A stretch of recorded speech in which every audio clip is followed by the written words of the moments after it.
मंडळी. शांताकारं भुजगशयनं पद्मनाभं सुरेशं विश्वाधारं गगनसदृशं मेघवर्णं शुभांगं लक्ष्मीकान्तं कमलनयनं योगिहृद्ध्यानगम्यं वंदे विष्णुं भवभयहरं सर्वलोकैकनाथं. हरिः ओम. काल आपण अध्याय 6ला सुरुवात केली होती आणि 1 ते 8 श्लोक काल पाहिले.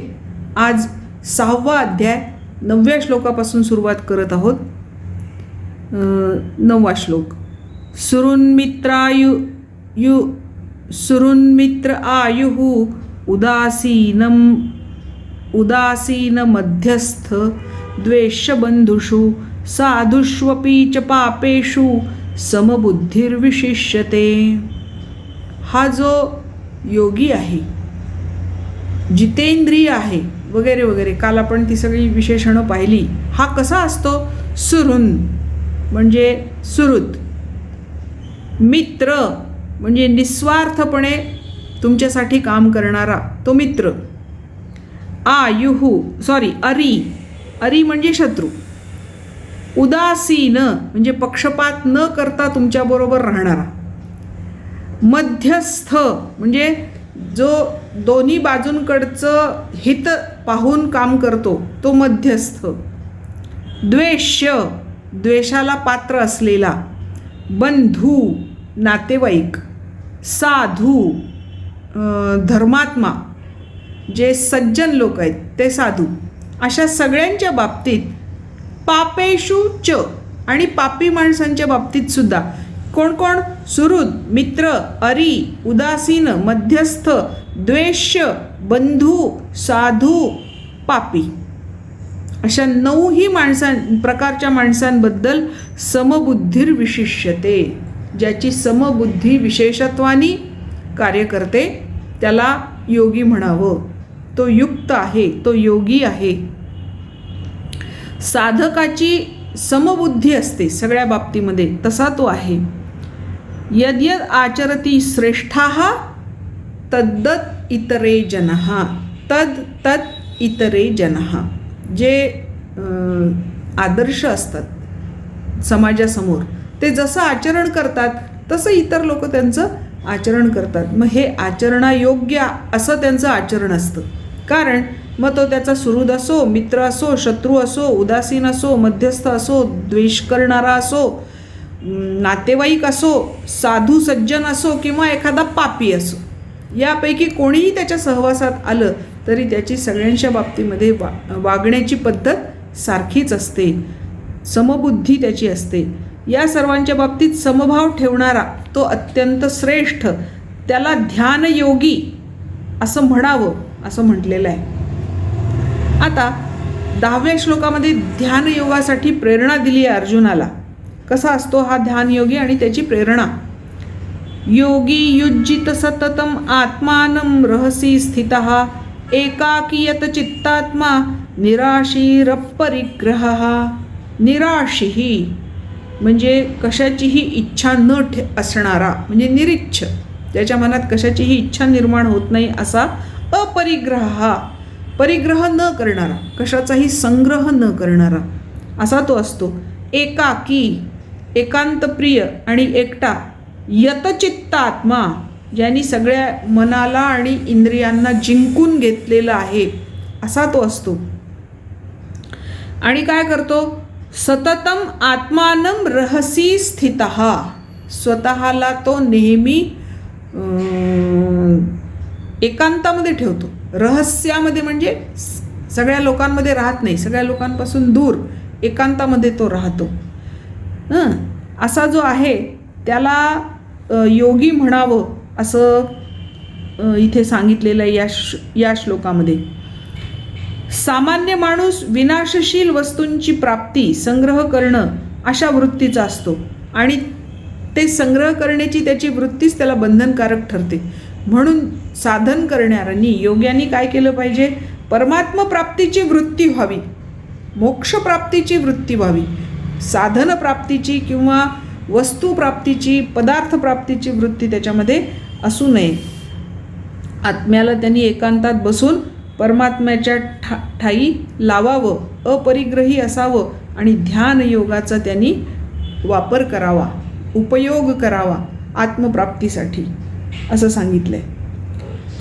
आता हे ध्यान तर करायला सांगितलं ते ठीक आहे.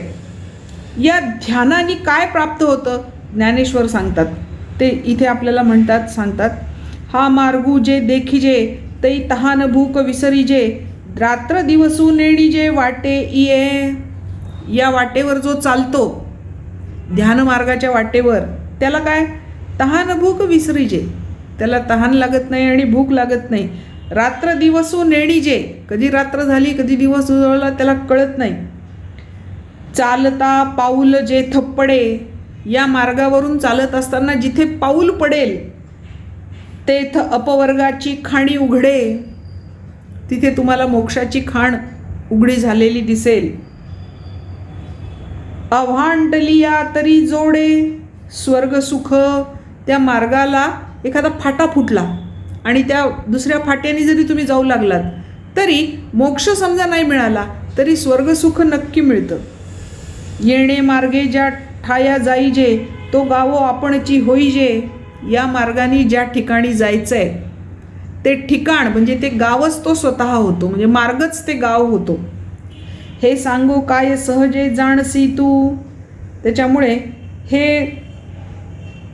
मी तुला जे सांगितलं हे तुला सहज कळण्यासारखं आहे, ते तू जाणून घ्यावंस आणि त्या मार्गावरून तू मार्गाक्रमण करावंस असं अर्जुनाला सांगितलं आहे. आता 11वा श्लोक बघूया. ध्यानासाठी आसन विधी, ध्यान करायला सांगितलं आहे.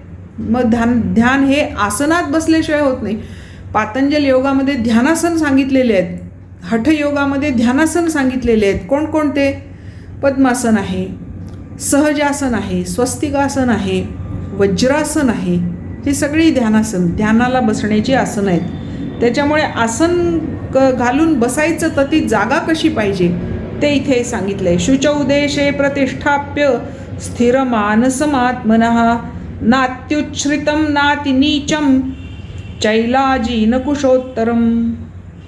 शुचौ देशे प्रतिष्ठाप्य, स्वच्छ अशा जागेवर, शुद्ध पवित्र अशा जागेवर, म्हणजे कुठे स्मशानामध्ये कुठे खाटीकखान्यामध्ये असं नाही, जिथे हिंसा होत नाही, जिथे वाईट कर्म कुठलेच होत नाहीत, अशा शुद्ध स्वच्छ पवित्र ठिकाणी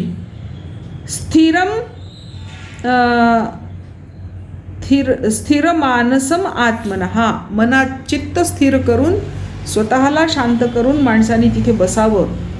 जिथे बसायचंय न अति उच्छ्रितम, ती जागा अति उंचावर पण नसावी, न अति नीचम किंवा फार खोलातही खड्ड्यामध्ये वगैरे अशी नसावी.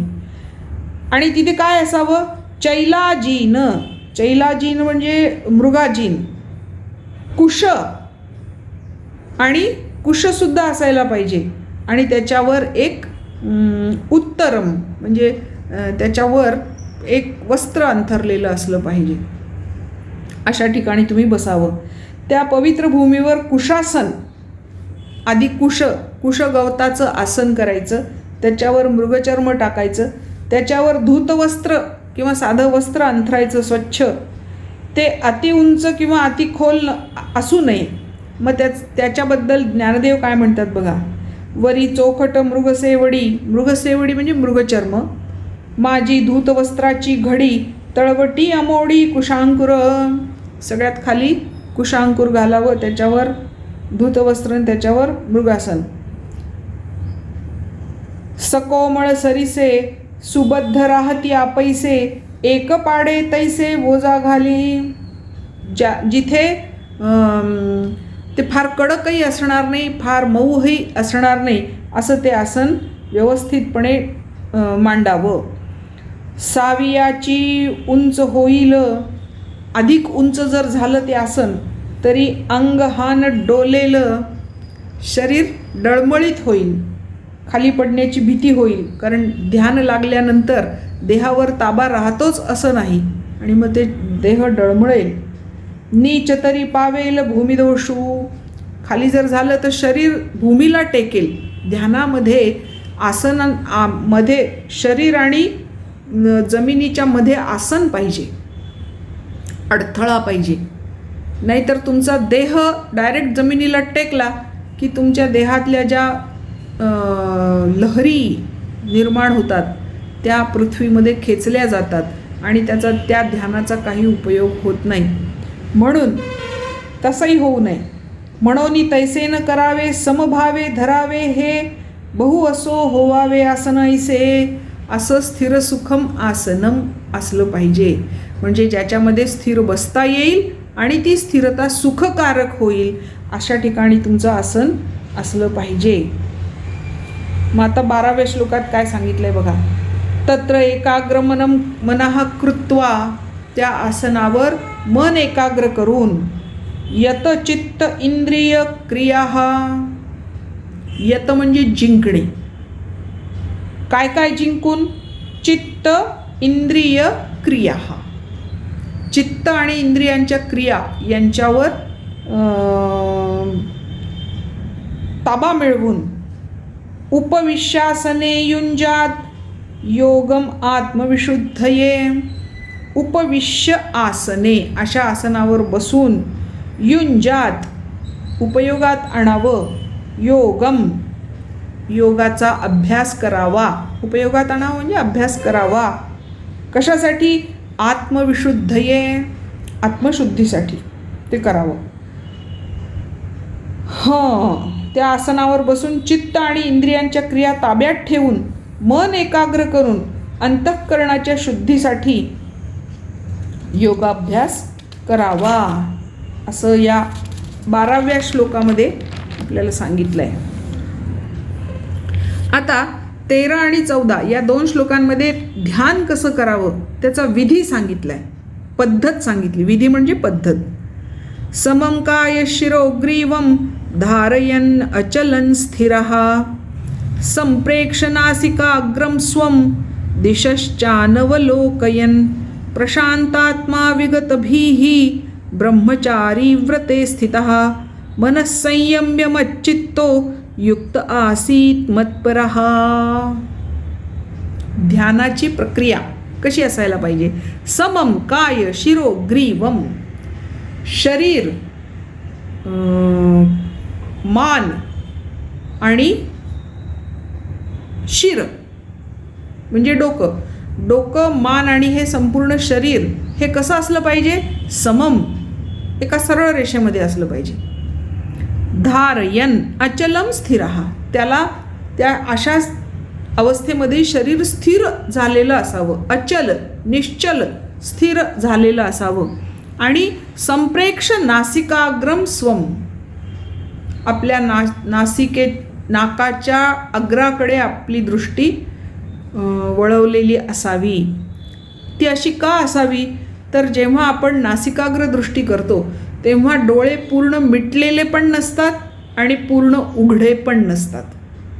त्या अवस्थेमध्ये आपले डोळे असले की आपल्याला ध्यानाकडे लक्ष एकाग्र करता येतं. कारण डोळे जर पूर्ण बंद केले तर झोप लागण्याची शक्यता आहे,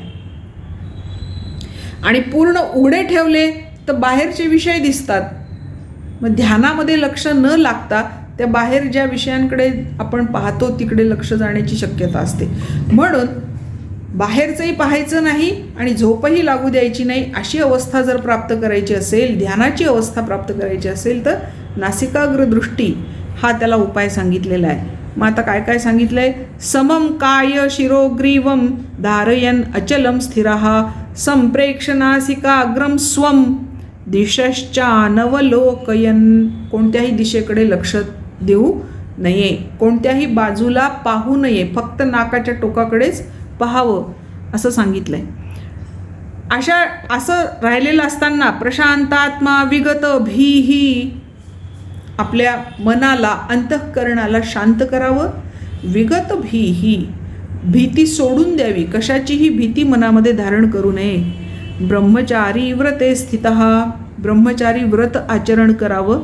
मनसंयम्य, आणि मनावर पूर्ण संयम ठेवून, ताबा ठेवून, मच्चित्तः युक्त आसीत मत्परः, चित्त त्यांनी माझ्यामध्येच जोडावं आणि मतपर माझ्याच आश्रयाने राहावं, म्हणजे स्वतःला माझ्याकडे पूर्णपणे सोपवून द्यावं, म्हणजे मग त्याचा ध्यानयोग उत्तम साधला जातो. हा खरा ध्यानयोग आहे, याला ध्यानयोग असं म्हणतात. भगवंतामध्ये मन लावायचं तर ते सावध असावं लागतं, संसारामध्ये रमलेलं नसावं लागतं. संसारातून काढायचं आणि अत्यंत सावधपणाने भगवंतांच्याकडे लावायचं. ही जी प्रक्रिया आहे याला ध्यानयोग म्हणतात. आणि असा ध्यानयोग अर्जुना तुला साधला पाहिजे, कारण पुढच्या 15व्या आणि 16व्या श्लोकामध्ये त्याचं फळ काय मिळतं ते पण सांगितलेलं आहे. ध्यानयोगाचं फळ काय.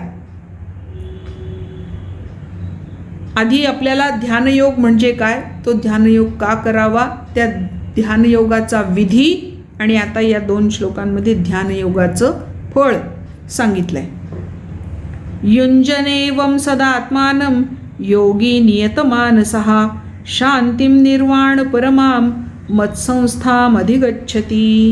युञ्जन एवं सदात्मानं, अशा प्रकारे नित्य स्वतःला जोडून ठेवणारा योगी, असा जो योगी आहे, नियतमानसः, ज्याने आपल्या मनावर नियंत्रण मिळवलेलं आहे, मनोजय प्राप्त केलेला आहे, परमेश्वराशी जो जोडला गेलेला आहे. शांतिम निर्वाण परमाम, त्याला निर्वाणपर अशी शांती, म्हणजे सर्वश्रेष्ठ अशी शांती प्राप्त होते. मत्संस्थम अधिगच्छति, कारण तो माझ्यामध्येच स्थिर असल्यामुळे ती शांती, परमशांती त्याला प्राप्त होते. श्रेष्ठ अशी शांती, परमानंद त्याला प्राप्त होतो. नात्यश्नस्तु योगोस्ति न चैकान्तमश्नतः न चाति स्वप्नशीलस्य जाग्रतो नैव चार्जुन. कुणाला हे फळ प्राप्त होत नाही ते 16व्या श्लोकात सांगितलंय. कुणाला प्राप्त होतं ते वरच्या श्लोकात सांगितलंय. जो मला जोडला गेलेला आहे, मनाला आणि स्वतःला ज्यांनी नियंत्रणात काबूमध्ये ठेवलेला आहे आणि जो माझ्यामध्ये स्थिरावलेला आहे, त्याला हे फळ मिळतं परमानंदाचं. पण कुणाला नाही मिळत. न अति अश्नहातु, जो अति आहार घेतो त्याला देहाची स्थिरता, चित्ताची स्थिरता, प्राणांची स्थिरता, कशाची स्थिरता आणि एकाग्रता प्राप्त होत नाही. त्याच्यामुळे तो ध्यानयोग करूच शकत नाही, जो अति आहार घेतो तो. न च एकांतमश्नतः, किंवा जो एकदाच आणि अतिशय अल्प प्रमाणामध्ये खातो, एकदाच खातो दिवसातून आणि अत्यंत अल्प प्रमाणामध्ये खातो, त्याला पण नाही होत. कारण भुकेने त्रस्त होतो तो आणि त्याला काही सुचेनासं होतं आणि त्याचं काही ध्यानयोगामध्ये लक्ष लागत नाही. म्हणजे अति खाणारा किंवा अति कमी खाणारा. अतिस्वप्नशीलस्य, स्वप्न म्हणजे झोपणे, स्वप याचा अर्थ झोपणे. जो अति झोपतो, जितकं त्यांनी झोपायला पाहिजे त्याच्यापेक्षा खूपच जास्त, डबल ट्रिपल परिमाणामध्ये झोपतो तो. म्हणजे रात्रीची 6 तास झोप सलग माणसाला पुरेशी असते, पण जो 12 तास 15 तास 20 तास फक्त झोपच काढतो त्याला म्हणतात अतिस्वप्नशीलस्य. असा जो अति झोपणारा आहे तो.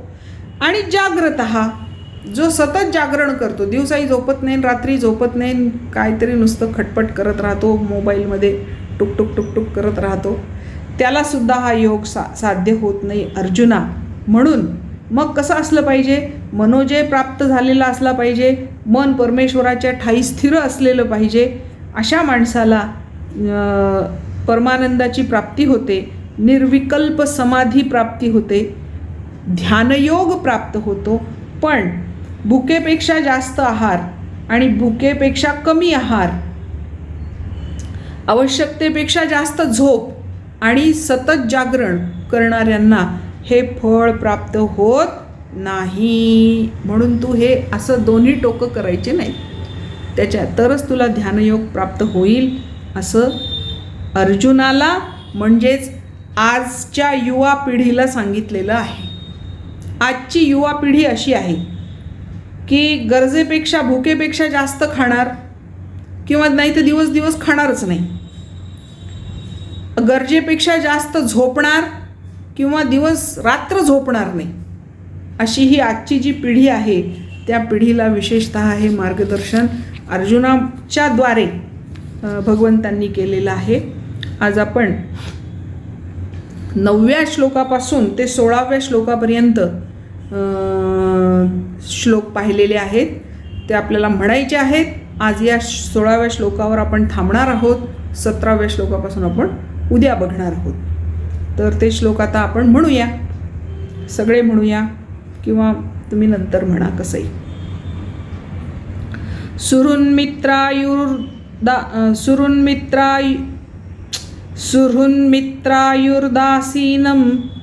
दासीन मध्यस्थद्वेष्यबन्धुषु सुहृन्मित्रायुर्दासीन मध्यस्थद्वेष्यबन्धुषु साधुष्वपि च पापेषु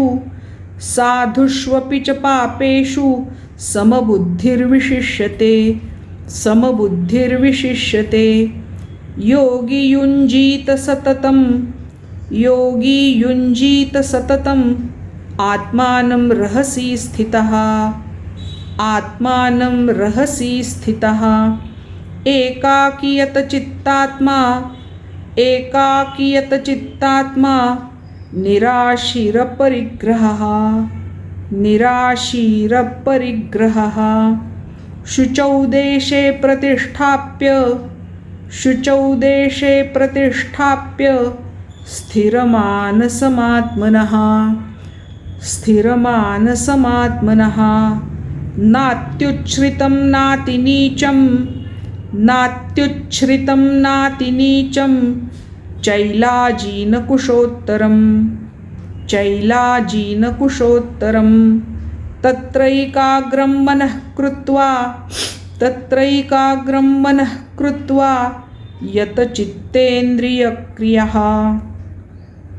यतचित्तेन्द्रियक्रियः उपविश्यासने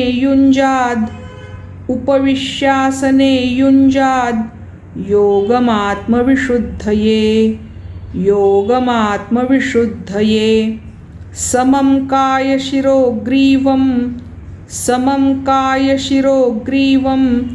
धारयन्नचलं स्थिरः सम्प्रेक्षनासिकाग्रं स्वं दिशश्चानवलोकयन् प्रशान्तात्मा विगतभिः ब्रह्मचारी व्रते स्थितः मनः संयम्य मच्चित्तो युक्त आसीत् मत्परः युञ्जन्नेवं सदात्मानं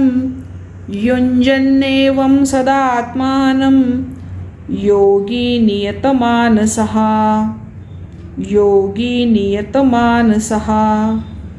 शान्तिं निर्वाणपरमां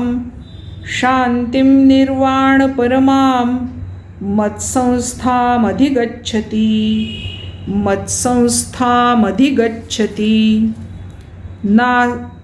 नात्यश्नतस्तु योगोऽस्ति न चैकान्तमनश्नतः न चाति स्वप्नशीलस्य जाग्रतो नैव चार्जुन.